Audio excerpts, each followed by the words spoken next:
Mabuhay! Magandang umaga, magandang hapon at magandang gabi sa inyong lahat.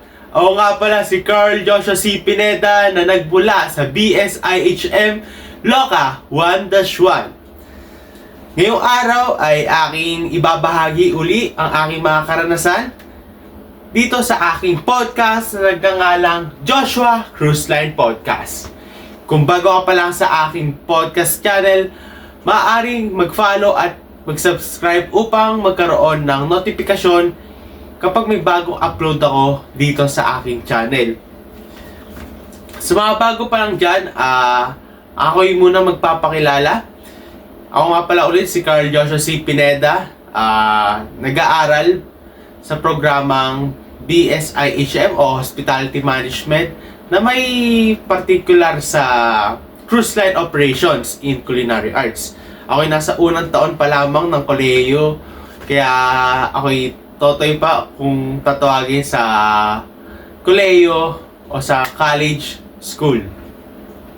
Ang podcast na ito ay aking ilalaan sa mga iba't ibang asignatura na aking inaaral ngayong termino. Kaya na ng mga nakaraang podcast ko, katulad ng Being Skills, Intro to Cruise Line, at ang Professional Development. At ngayong week na to na tinatawag nating Weekly Request Topic, ang asignatura na ating bibigyang pansin ay ang pagpapahalaga sa pangunahing wikang kultural. Sa asignatura na ito ay ito ang pagiging magalang at pagtanggap sa pangunahing wika sa ating bansa. At ang topic na ating pag-uusapan ay ang magbigay ng isang estratehiya para sa epektibong pagtanggap at paggalang sa iba't ibang kultura.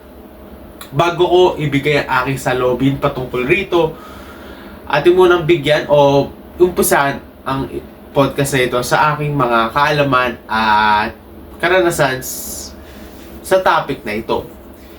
Alam naman natin sa loob ng bansa o sa iba't ibang lugar sa bansa, ganoon na rin sa buong mundo, ay may iba't ibang kultura o tradisyon o kaugalian ang ipinapakita ng mga iba't ibang tao sa kanilang lugar. Kagaya na lang dito sa Laguna, may sarili silang tradisyon o kultura na ipinapakita sa kanilang mga kapwa-tao, ganoon na rin sa mga dayuhang taong pupunta sa kanila. Ganun din sa mga karating nitong lugar, kagaya na lang ng Cavite, Batangas, o Rizal, o Quezon, o mga iba pang bahagi ng bansa. Ako bilang isang Kapampangan at Caviteño, ako isang dayo dito sa Laguna.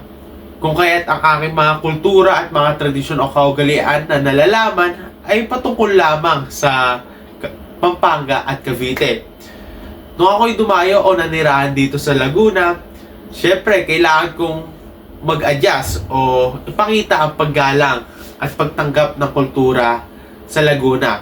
Kung kaya't sa loob ng 4 na taon ng paninirahan, ako'y naka-adjust na at aking tanggapin na sasabihin na isa na akong ganap na Lagunense sapagkat dito na ako naninirahan, dito na ako nag-aaral at isa na rin akong ganap na botante.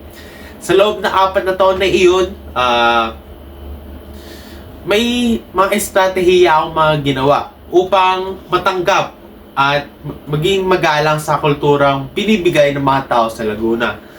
Kung kaya't ang estratehiya na iyon ay pagiging sensitibo sa mga ginagamit na salita at huwag magkumpara ng mga kultura sa iba't ibang lugar sa bansa dito sa Laguna. Una rito ang pagiging sensitibo sa mga sinasabing salita. Alam naman natin na kapag may mga nasabi tayong salita sa iba, kailangan may accountability tayo. Kailangan maayos at wasto ang mga sasabihin natin sapagkat maaari itong magdulot ng mga hindi pagkakaunawaan o away. Ganun dito sa pagtanggap o paggalang sa iba't ibang kultura. Kung ano man ang ating nakikita sa kanila o ating mga nararanasang mga kultura, kailangan natin maging maayos ang ekspresyon. Di dapat magsasabi ng ang pangit naman ito, ano ba naman ito, o kaya ba't ganito to, o mga negatibong salita tungkol sa kanilang kultura. Kailangan muna natin kasing alamin at wag pangungunahan ang ating mga iniisip at mga saloobin. O yung tinatawag na don't judge the book by its cover. So, sa stratehiyang ito na maging sensitibo sa mga salita, lagi mo na sa unang iisipin at isa sa loobin ang mga sasabihin sa kanila. Sigurado hindi tayo makakasakit at hindi magiging dulot ito ng away sa dalawang tao, sa mga tao na ninirahan sa kulturang ito.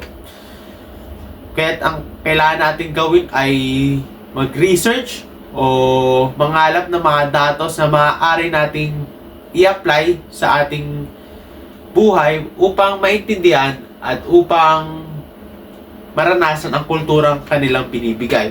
At dito na rin papasok ang pagtanggap at paggalang sa kanila. Pangalawa dito ay ang mag-research nga at huwag basta ikumpara ang mga kultura sa iyong napuntang lugar at sa kulturang iyong nakasanayan. Sapagkat kapag ipinagkumpara mo ang dalawang ito, maaaring magkaroon ng kompetisyon na hindi naman talaga dapat ating gagawin o ipapakita sa kanila. Sapagkat kapag nagkaroon ng pagkukumpara o kompetisyon sa dalawang kultura o tradisyon, maaaring magdulot din ito sa away at di pagkakaunawaan. Sapagkat maaaring pinagyayabang mo ang kulturang ipinagmamalaki mo o kinalakihan mo sa kulturang una mo pa lamang o bago ka pa lamang sa kanila. Kung kaya't huwag ipinagkukumpara ang mga kultura sapagkat may iba't iba itong originality at kanya-kanyang quality. Sa ganitong paraan, sa tingin ko, magiging paggalang na ito at pagtanggap sa iba't ibang kultura. Ang gawin na lamang natin ay tanggap lang ng tanggap ng mga iba't ibang kultura sa ating mga pinupuntahan na lugar o dinadayuang lugar, sapagkat isa itong karangalan dahil sa loob ng maraming taon na mabubuhay sa bansa, maraming kultura ang iyong magagamit at sa tingin ko ay isa itong advantage sa ibang mga tao kung marami tayong kulturang ating nalalaman. Kaya sa tingin ko ito yung mga estratehiya na kailangan gawin upang magkaroon ng epektibong pagtanggap at paggalang sa iba't ibang lugar. Ang aking konklusyon sa podcast na ito ay ating mahalin ang sariling atin. Kahit na iba't iba tayong kultura sa iba't ibang bansa o iba't ibang lugar, kailangan natin itong mahalin at bigyang pansin at bigyang saloobin at tamang paggalang sapagkat ito ay kanilang kinalakihan at para sa mga ibang tao na nakakasalumuha natin, ganoon din ang kanilang gagawin, maging magalang at pagtanggap sa kultura na iyong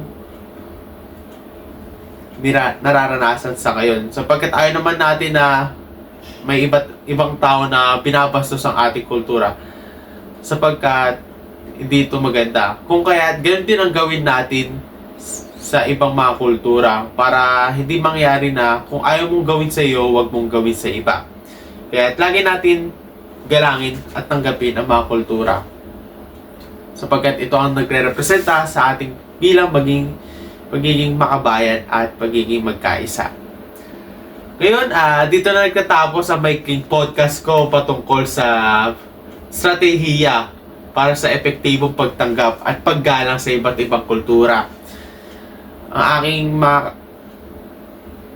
mga nalaman at mga naituro sa inyo ay sana mabigyan pansin ninyo at magsilbing aral ang maikling podcast na ito.